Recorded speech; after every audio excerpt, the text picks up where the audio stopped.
Well, my sister says, well, you've got a tan. And my gran says, Hen, you've got a wee bit of colour on you.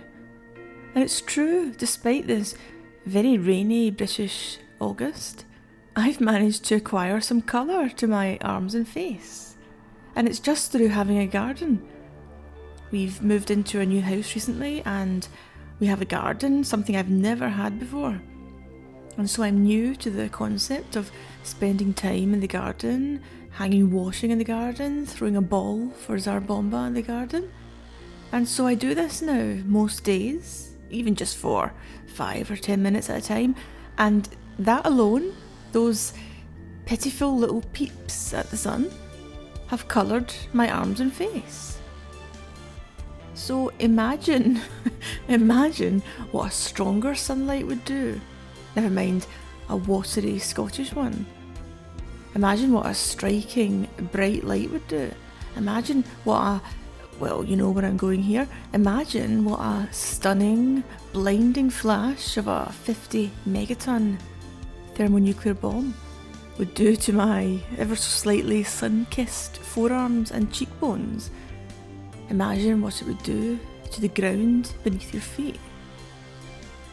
Impossible to imagine it, of course.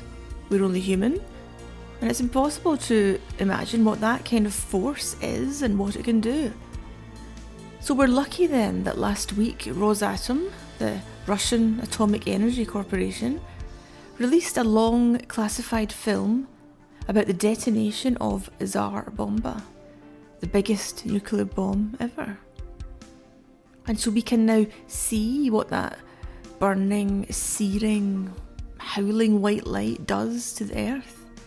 And we can see how the monstrous bomb was loaded onto the plane, even though it was too big for the plane. We can see it being transported to the test site. We can see how it was dropped in a clever way that gave the aircrew time to get the hell out of there before they too were destroyed by the dreadful heat and blast.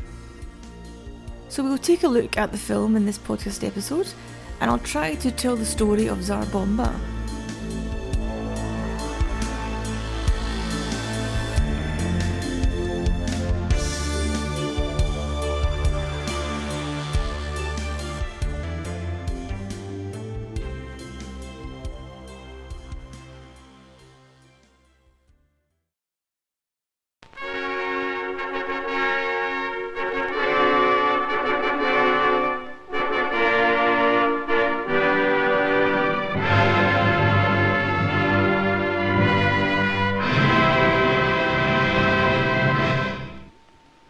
В соответствии с программой испытаний новых образцов водородных зарядов 30 октября 1961 года был произведен взрыв чистой водородной бомбы с тротиловым эквивалентом 50 миллионов тонн. No, I don't speak Russian, but thanks to YouTube subtitles, I can tell you that the intro to the film, which you just heard, proudly announces that the Soviet Union in 1961 have detonated a clean hydrogen bomb of 50 megatons. Now, what is a clean hydrogen bomb? They mention that several times in the film, that this bomb is clean. How can anything so awesome and destructive and dreadful be clean? Well, we could go for a long answer, which is all about the physics, but I'm not going to pretend that I understand any of that. Just trust me that Tsar Bomba was constructed in such a way that his fallout was minimal. It could have been cranked up a lot higher, of course, but they kept it at its minimum level. Of course, you'd expect such a massive hydrogen bomb to toss fallout out across the globe, but no. They kept it relatively clean. Consider America's infamous H-bomb test, Castle Bravo, in 1954, which notoriously ran beyond expectations, producing a yield 3 times what had been calculated by the scientists. And of course, this then created far more fallout than had been expected, contaminating areas well beyond the exclusion zone, and sending white flakes of crispy, itchy, slightly stingy ash down on the Japanese fishermen of the Lucky Dragon. One of them died. So that infamous test, Castle Bravo, had an eventual yield of 15 megatons. Tsar Bomba, as we've said, had 50. But his fallout was drastically curtailed by clever physics. But the fallout was also limited by the fact that the explosion was an airburst. We've discussed in previous episodes how a ground burst is far worse for fallout, as it explodes, of course, on the ground and gouges a gigantic crater in the earth, and the contents of that crater, freshly pulverised, are carried up into the mushroom cloud, and they later drift back down to Earth as fallout. The Soviets didn't do that. They took care to make sure that Tsar Bomba was an airburst. So she wasn't gouging out any craters in the Earth. She wasn't scooping up tons and tons of the stuff to turn it into radioactive ash. So why did the Soviets limit the fallout? Well, the most obvious reason is because they were testing it on their own land. America's runaway bomb was done safely, as far as Americans were concerned, out in the Pacific. But Tsar Bomba was tested on Soviet soil, up in the Arctic Ocean on the Novaya Zemlya island. So common sense says you don't want to hideously irradiate your own land. But they also restrained the fallout because this bomb, it wasn't designed to inflict damage and death on an enemy. Indeed, the Tsar Bomba couldn't be used in war, even if the Soviets had wanted to, because the damn thing couldn't fit inside an aeroplane bomb bay. It was too big. And it was certainly too heavy to be stuck on top of a missile and fired through the air. So it wasn't designed to hurt and kill. So what was it there for? Why did they do it? Well, I suppose it was just there for show. It was there as propaganda, as a way of telling the Americans and the world, look what we can do. Although I would suppose that you can argue that every single hydrogen bomb, everyone, not just the big monsters like Tsar Bomba, everyone is there simply for show, simply to intimidate or to send a message to your enemy. I'll quote here from the excellent book Command and Control by Erich Schlosser, which touches on that issue. Truman's decision to develop a hydrogen bomb had great symbolic importance. It sent a message to the Soviet leadership and to the American people. In a Cold War without bloodshed or battlefields, the perception of strength mattered as much as the reality. A classified Pentagon report later stressed the central role that, quote, psychological considerations played in nuclear deterrence. Weapon systems in themselves tell only part of the necessary story, the report argued. The success of America's defence plans relied on an effective information programme aimed at the public. Quote here from the report, "What deters is not the capabilities and intentions we have, but the capabilities and intentions the enemy thinks we have. The central objective of a deterrent weapon system is thus psychological. The mission is persuasion." So it's all about having the hydrogen bomb and making sure your enemies know you have it. It's not about using it, because as Command and Control discusses, and as many other excellent books on the hydrogen bomb discuss, it was initially dismissed or spoken of as a weapon of genocide. You can't deploy a hydrogen bomb in the battlefield without speaking of genocide. And why would any sane and rational person do that? So perception of strength is what matters in the Cold War. So it made sense, I suppose, to build weapons you could never use. Even weapons that were too big and too heavy to be actually delivered to an enemy. The Tsar Bomba, as we've said, couldn't even fit into the bomb bay of the famous Soviet bomber, the Tu-95, nicknamed, of course, the Bear. The Bear was, and is, still in service, a huge plane with 4 engines and 4 contra-rotating propellers. Those massive propellers made the plane insanely loud as the tips of the propellers zoom round faster than the speed of sound. Here's a clip from a YouTube video of a bear taxiing and taking off.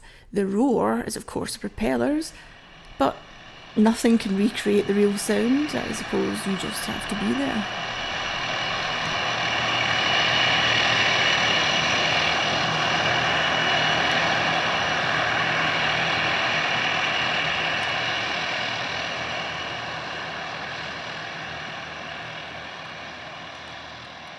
The BBC had this to say of the bear's noisy propellers. Tupolov's engines power 2 sets of 18-foot-long blades that spin in opposite directions.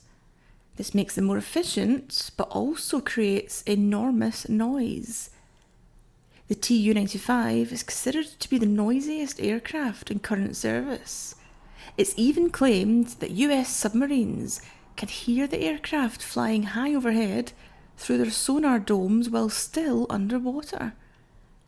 Western fighter pilots who shepherded bears over international airspace have reported being able to hear its turboprops above the sound of their own jet engines. That is a noisy bear.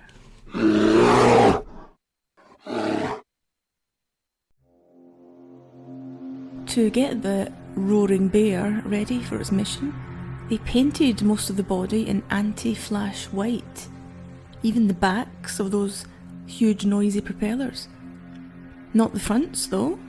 I assume that's because they would be facing away from the flash and so didn't need to be done. But if the thing, the bomb, the product as they call it in the film, if it was too big to be loaded into the freshly painted bear's bomb bay, how did the plane carry it, fly it to target, drop it, and then get safely home? Well, the answer is simple. It's almost childlike in how simple it is. I imagine the guy who suggested it to have tentatively raised his hand in the bomb science class and said, "Couldn't we just kinda stick it to the plane?" And that's what they did. It wouldn't fit inside fully, so they just attached it to the plane's belly and they took off with the thing stuck underneath.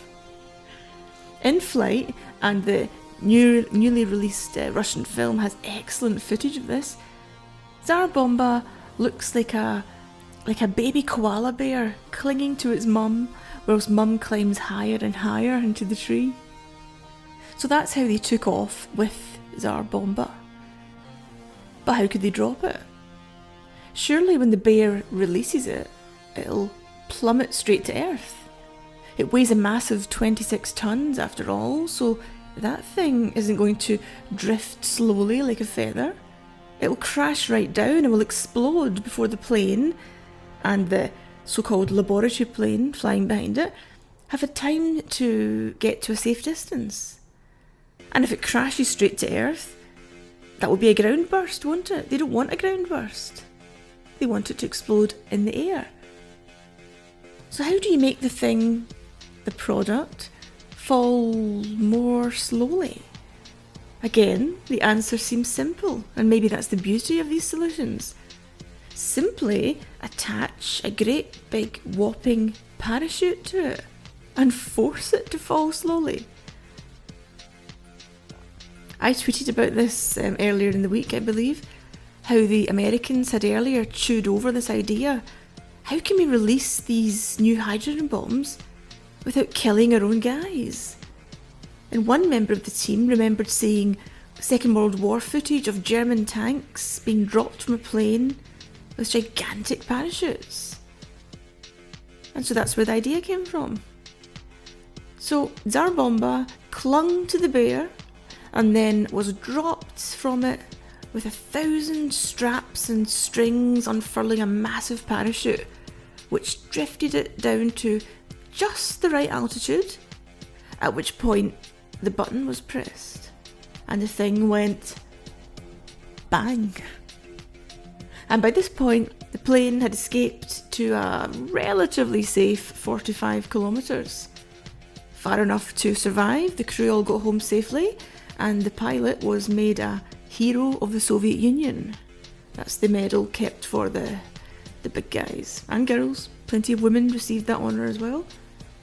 So the plane at 45 kilometres was far enough to survive, but was near enough to still be tossed around by the blast wave. Now, 45 kilometres, that's about 27 miles. So that's no distance at all when you're up against Tsar Bomba, the biggest bomb ever detonated. Then and now, nothing has ever surpassed Tsar Bomba. And to be only 27 miles from it, that's nothing. It's, according to Google Maps, it's roughly the distance between London and Windsor, between Glasgow and Stirling, between Sheffield and Doncaster. And if you wonder what the thing looked like, well, a Soviet cameraman who saw the explosion, he said, and I got this from Wikipedia, the clouds beneath the aircraft and in the distance were lit up by the powerful flash. The sea of light spread under the hatch, and even clouds began to glow and became transparent. At that moment, our aircraft emerged from between two cloud layers, and down below, in the gap, a huge bright orange ball was emerging. The ball was powerful and arrogant like Jupiter. Slowly and silently, it crept upwards. Having broken through the thick layer of clouds, it kept growing. It seemed to suck the whole earth into it. The spectacle was fantastic, unreal, supernatural. And if we turn again to the footage, newly released by the Russians, we see the flash of Tsar Bomba. And it's important to remember, of course, a flash, in ordinary life, a flash is gone in a second. That's the whole nature of a flash. It's quick as a flash. That's where the saying comes from. But this flash was slow. It creeps over the landscape and it lingers. It lingers for about, well, you can watch the film, of course, on YouTube. It lingers for about maybe 5 or 6 seconds, and then it slowly starts to fade. So even the flash seemed horrible and unnatural. It was like some kind of poison which just crept over the landscape and gripped the landscape and only reluctantly began to recede. And what did the landscape look like once that terrible flash had faded and once the blast wave had raced out and away? Beforehand, the film shows us the island, and being in the Arctic Ocean, it's covered in snow. It's smooth and pleasant and white. Afterwards, well, I'd say it looks like the surface of the moon. Picture the surface of the moon, but in a cold Soviet daylight. Rippled and ruffled and gouged, and without a sprig of life. So you can find the video on YouTube. Just search for Tsar Bomba and Rosatom. Remember that I'm on YouTube. Search for The Atomic Hobo. Admittedly, I haven't uploaded in a while, but that's because everything's been disrupted by our house move and by the fact that I need to get my book finished. But I will be uploading more shortly. So get me on YouTube, get me on Twitter at Julie A. McDowell, get me on Facebook at Nuclear Britain. That's quite a few names to remember. A sensible person would have had all their social media under one easy to remember name, but obviously not me. And let me thank my patrons before I go. My newest patron this week is Michael Ryan. So thank you, Michael, for your support. I'll be getting your rewards together next week and posting them out to you. Let me also thank everybody. And yes, that's a patron with the name Everybody, who increased his monthly donation this week. So thank you, everybody. I think he chose that name just to annoy me, because I got an email alert from Patreon during the week saying, everybody has increased their pledge. But it wasn't everybody. It was just everybody. If you want to donate some cash to the podcast each month, please go to patreon.com/Atomic Hobo. You can donate as much as you like, and you can cancel whenever you like. And let me give a shout out to the following lovely patrons this week: Sean Judge, Ben Capper, Mary Freer, Phil Catling, Steve Sace, and Gordy McNair. Thank you everyone for listening, and I'll be back next week with another episode.